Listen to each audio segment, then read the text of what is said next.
پاک و صاف کر دیا کرتا ہے۔ اللہ کے رسول صلی اللہ علیہ وسلم نے ارشاد فرمایا کہ التائب من الذنب کما اللہ ذنبنا، یعنی گناہوں سے توبہ کرنے والا، گناہوں سے معافی مانگنے والا ایسا گناہوں سے پاک و صاف ہو جاتا ہے کہ گویا اس نے گناہ کیا ہی نہیں۔ کہہ سبحان اللہ۔ آپ جتنی بھی گناہ کر لیں لیکن رب کائنات کی بارگاہ میں آپ معافی طلب کر لیں، رب کائنات کی بارگاہ میں آپ توبہ استغفار کر لیں تو رب کائنات آپ کی مغفرت فرما دیا کرتا ہے۔ کیا کیا کرتا ہے؟ ذرا بولیے۔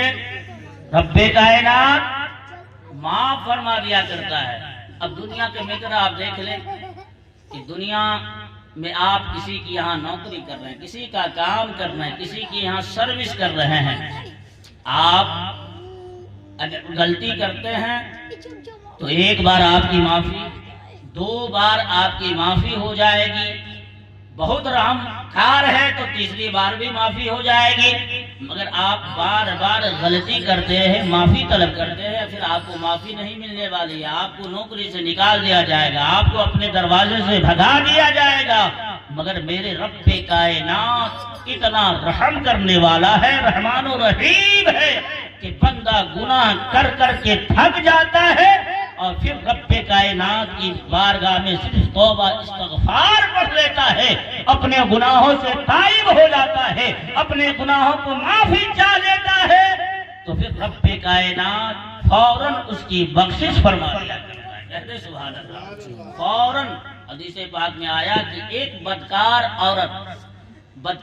عورت کا گزر ایسے مقام سے ہو رہا تھا کہ جہاں ایک کنواں تھا، کنواں جب اس مقام پر پہنچی تو کیا دیکھا کہ کتا پیاس سے اپنی زبان کو نکال رہا ہے۔ کیا کر رہا ہے؟ زبان پیاس سے نکال رہا ہے۔ ان قریب تھا کہ اسے پانی نہیں دیا جاتا تو پھر اس کتے کی ہلاکت تھی، کتے کی موت تھی۔ وہ عورت جب دیکھی کہ یہ کتا مرنے والا ہے پیاس کے بغیر، اس نے اپنا موزہ نکالی اور نکالنے کے بعد اپنے دوپٹے میں اس موزے کو باندھی اور باندھنے کے بعد کنواں میں اس دوپٹہ کو ڈالا اور ڈالنے کے بعد پانی نکالا، نکالنے کے بعد اس کتے کو پانی پلایا۔ اللہ کے رسول صلی اللہ علیہ وسلم ارشاد فرماتے ہیں کہ اسی وجہ سے، اسی کام کی بنیاد پر اللہ نے اس کی مغفرت کر دی، اسے معافی دے دی۔ حضرات، یہ رب کائنات کی بارگاہ ہے۔ جب بندہ رحم والا کام کرتا ہے، رب کائنات رحم والا، بخشنے والا ہے، بے پناہ بخشنے والا ہے، بے پناہ معافی کرنے والا ہے۔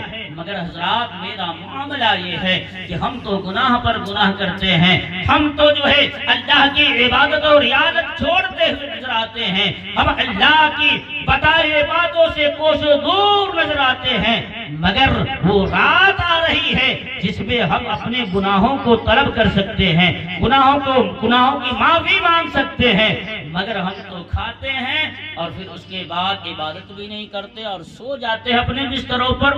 حضرات، وہ رات ایسی رات ہے جس رات میں ہمیں قبرستان میں بھی جانا چاہیے، اپنے مرنے والوں، رشتہ داروں، عزیزوں کے قبر پر جا کر فاتحہ خوانی بھی پڑھنی چاہیے اور اس کے لیے دعائیں مغفرت بھی کرنی چاہیے۔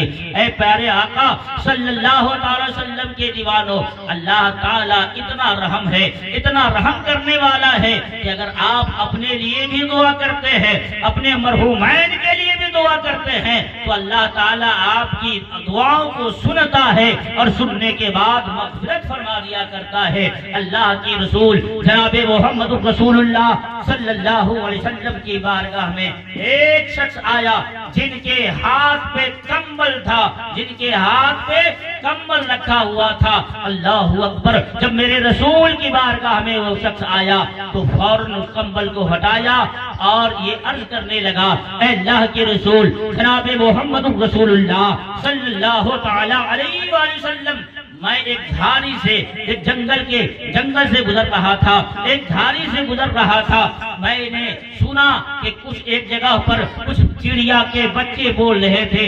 میں اس مقام پر پہنچا تو دیکھا کہ چڑیا یعنی پرندے کے چند بچے تھے، میں نے اسے پکڑ لیا۔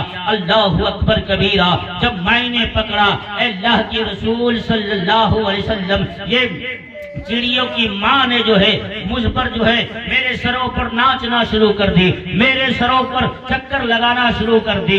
میں نے اس چڑیوں کو زمین پر رکھ دیا، زمین پر رکھنا تھا